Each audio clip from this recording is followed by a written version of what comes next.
Eu gostaria de convidá-los, hoje a gente vai sair um pouco do roteiro onde a gente vinha caminhando nas últimas semanas, e eu gostaria de convidá-los para abrir as suas Bíblias no livro de Eclesiastes. Eclesiastes, por sinal, é um livro da Palavra do Senhor que eu particularmente gosto bastante. E ele, na verdade, ele foge bastante, eu gosto bastante, ele foge bastante, estou sendo bastante redundante hoje à noite, mas a ideia é exatamente que ele é um livro que foge muito do padrão dos outros livros da Palavra do Senhor. Ele tem uma ênfase muito forte na questão da situação do mundo onde a gente vive, das coisas que a gente eventualmente passa aqui nessa terra. E é interessante que, se você olhar o livro de Eclesiastes como um todo, ele vai falando, e tem aquele famoso texto onde ele vai falar, de que vaidade de vaidade, diz o pregador, vaidade de vaidade, tudo é vaidade, e que às vezes a gente compreende naquele sentido da mulher vaidosa, da questão do se arrumar, quando na verdade o texto está falando sobre, no sentido de que tudo é efêmero, de que tudo é passageiro, de que a vida aqui é muito fugaz. E Salomão, quando ele escreveu esse texto, ele estava ali meio que questionando as coisas que a gente passa na vida. Questionando as situações, questionando o fato, porque parece que tudo é mais do mesmo, parece que as coisas não mudam. Se você olhar no início, lá no primeiro capítulo, você vai ver ele falando sobre a questão de que ele se deu ao trabalho de se debruçar na palavra do Senhor, de observar uma série de coisas, para perceber sobre as coisas que aconteciam aqui debaixo do sol, que é a expressão que ele usa, observando a vida, já um ancião, observando as coisas da vida, e ele começa a levantar algumas questões. E aí ele vai mencionando sobre a questão da vida, sabe, dizendo, a vida da gente, tirando 2020, que foi um ano de muita emoção, normalmente tem gente que às vezes fica colocando, meu Deus, a vida da gente é um tédio muito grande, é mais do mesmo, todos os dias a mesma coisa, eu levanto e saio e faço as mesmas coisas e volto às mesmas coisas, não tem nada de novo, é mais do mesmo sempre. E ele vai questionando sobre a questão das dificuldades na vida, vendo quantas pessoas que passam por dificuldades no nosso entorno, sobre os oprimidos, as lutas que eles passam. São uma série de questionamentos que Salomão vai fazendo ao longo do texto do livro de Eclesiastes. E aí ele chega a dizer, olha, eu vejo que mais felizes, por exemplo, ele diz isso lá no capítulo 4, mais felizes são aqueles que já morreram, mais ainda dos que já vivem, dizendo assim, que o mundo aqui, a situação aqui na terra é muito difícil. E se por um lado esse ano não foi um ano de muito tédio, foi um ano de muita dificuldade, das pessoas de fato passarem por muitos problemas. A gente viu dificuldades de toda sorte, muita gente passando por dificuldade financeira, muita gente passando por dificuldades familiares dentro de casa, dentro dos desafios de se estar todo mundo trancado dentro de casa, outros passando por uma série de enfermidades, perdendo entes queridos, e aí de fato vendo muitas questões de dificuldades. Lá pelo capítulo 9, ele vai dizer que passou a observar e viu o seguinte, olha, que os justos e os injustos, que o bom e o impuro, que todos os dois estão sujeitos às dificuldades da vida. Ele disse, olha, o mal que acontece debaixo aqui do sol, a todos sucede. Então, se eu sou um homem ímpio ou se eu sou um homem temente a Deus, estou sujeito a adoecer. Se eu sou um homem bom ou se eu sou um homem mau, digamos assim, no contexto humano, como a gente coloca, todas as coisas podem acontecer, tanto a um quanto ao outro, tanto ao que sacrifica quanto ao que não sacrifica. E ele vai colocando todas essas questões, inclusive colocando como a realidade de fato da morte, que nos iguala inclusive com os animais, que o pó volta para a terra.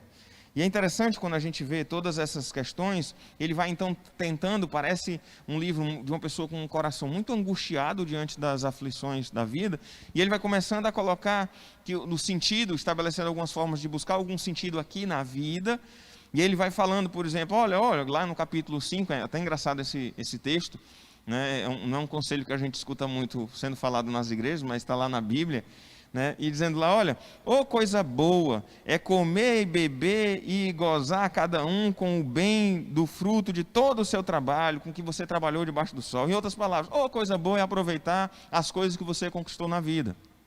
Então ele vai falando sobre essas questões bem terrenas. Ele vai dizendo, olha, aproveita a vida com a mulher que você ama. Todos os dias dessa tua vida fugaz com que Deus te deu. Mas no capítulo 12, é o texto de fato que eu gostaria de trazer para os irmãos, ele vai trazer o verdadeiro sentido da vida, que é aquilo que a gente precisa atentar. Porque em tempos estranhos, como a gente tem vivido, né, esse ano de 2020, olha, o que teve de coisa estranha, além da pandemia, que de fato a nossa geração nunca passou por algo dessa natureza, a nossa geração, outras gerações já tiveram. A gente teve aquele negócio de gafanhoto, teve um monte de coisa bem atípica, climática, então teve uma série de questões num ano de fato bem atípico. E às vezes a gente percebendo, e tem muita gente até às vezes pode ficar se questionando sobre o sentido da vida. E aí no capítulo 12, ele vai dizer o seguinte: olha, lembra-te do teu Criador nos dias da tua mocidade, antes que venham os maus dias, cheguem os anos dos quais dirá, não tenho neles prazer. Antes que se escureça o sol, a lua e as estrelas do esplendor da tua vida, e tornem a vir as nuvens depois do aguaceiro. Ou seja, ele está falando que os prazeres da vida, eles vão passar. São passageiros, são efêmeros, lembra? Tudo é vaidade. Mas existem coisas que elas são eternas, existem coisas que elas permanecem para sempre. Então, às vezes, a gente fica tentando imaginar, e a gente vê muitas vezes pessoas colocando o compromisso com o Senhor, a vida com Deus, como algo posterior, como algo que um dia lá na frente eu vou viver para o Senhor, ou que lá na minha velhice eu vou de fato ser um servo temente a Deus. E Salomão, ele vai trazer exatamente ao contrário. Olha, lembra do Senhor, do teu Criador, já nos dias da tua mocidade. Não é para você tentar lembrar do Senhor quando você estiver já na velhice, que de repente não vai ter mais vigor para servir ao Senhor, e vai de fato ter desperdiçado a vida com coisas que de fato não valem a pena. É isso que Salomão está trazendo aqui no final do texto. Lá no versículo 13, depois de fazer toda a análise de tudo que se sucede debaixo da terra, não, debaixo do sol, né, aqui na terra, ele vai dizer assim: olha, de tudo que você tem ouvido, a suma é o seguinte: teme a Deus e guarda os seus mandamentos.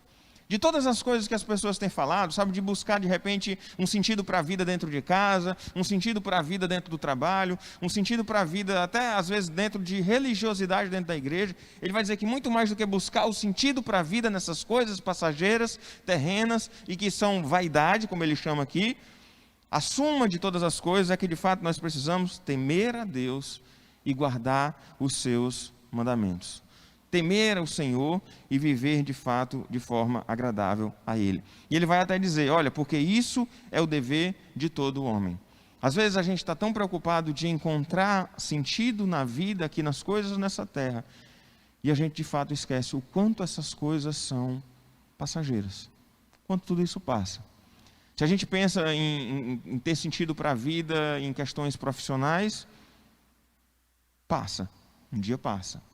Se a gente pensa em ter sentido para a vida, até nas questões familiares, a gente também está sujeito a perder. Claro que ninguém gosta de pensar sobre isso, mas a gente também está sujeito a pensar em perder a família. Se a gente coloca tudo isso, todas as coisas outras como prioridade, são coisas que são passageiras e que passam. A nossa própria vida, a Bíblia fala que a vida é como um sopro, é como uma nuvem que passa. Então a vida da gente, ela é passageira. E às vezes a gente se apega demais a essa vida aqui debaixo do sol e se esquece da vida que está além do sol, além daquilo que os nossos olhos podem ver. Nosso Senhor Jesus Cristo nos alertou que a gente não deveria ajuntar tesouros nessa terra, onde o ladrão pode roubar, onde a traça pode comer e as coisas podem se perder. Mas que a gente de fato possa ajuntar tesouros no céu. E aí não é uma questão de ficar fazendo investimento financeiro dentro da igreja, não tem nada a ver com isso. É de fato a gente preocupar-se de construir coisas que são eternas. De a gente olhar, por exemplo, às vezes até dentro do nosso contexto familiar, como tenho dito isso aqui algumas vezes, que a gente se preocupa tanto de formar bons profissionais nos filhos da gente. E a gente pensar que mais do que profissionais, existem coisas que são eternas, que precisam ser cultivadas no coração dos nossos filhos. Então que a gente precisa estar atento para que de fato aquilo que realmente importa, temer ao Senhor e guardar os seus mandamentos. E aí lembrar, por exemplo, o que diz lá no Salmo 1, de que feliz e abençoado, bem-aventurado, é o homem que não anda segundo o conselho dos ímpios, nem se detém no caminho dos pecadores, nem se assenta na roda dos escarnecedores. Antes o seu prazer está na lei do Senhor, e na sua lei medita de dia e de noite. Que nós possamos, de fato, ter prazer nessa vida temente a Deus. Que, de fato, nós possamos ter prazer em meditar na palavra do Senhor, que é lâmpada para os nossos pés, que é luz para o caminho. Que nós possamos ter prazer de estar com os nossos irmãos, congregando, louvando, crescendo no Senhor e, de fato, investindo o nosso tempo, investindo o que temos, investindo quem nós somos, de fato, naquelas questões que são eternas. Numa vida de temor ao Senhor, numa vida fortalecida na sua palavra, numa vida que, de fato, seja para a glória de Deus. Todas as outras coisas, elas passam.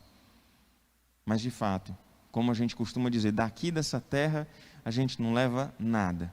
Mas que a gente possa, de fato, lembrar que a gente possa deixar, primeiro, frutos espirituais aqui, de fato, levar pessoas ao Senhor. E, de fato, também que a gente possa plantar, de fato, na nossa vida espiritual, para que a gente possa, com alegria, viver naquilo que é eterno, naquilo que realmente importa, na nossa vida, na eternidade. Não estou falando que o que a gente vai plantar é que vai comprar a nossa salvação lá na terra. A salvação é de graça. Mas o Senhor manda que a gente invista nas coisas espirituais, muito mais do que em questões terrenas e materiais. Que a nossa prioridade seja o Senhor.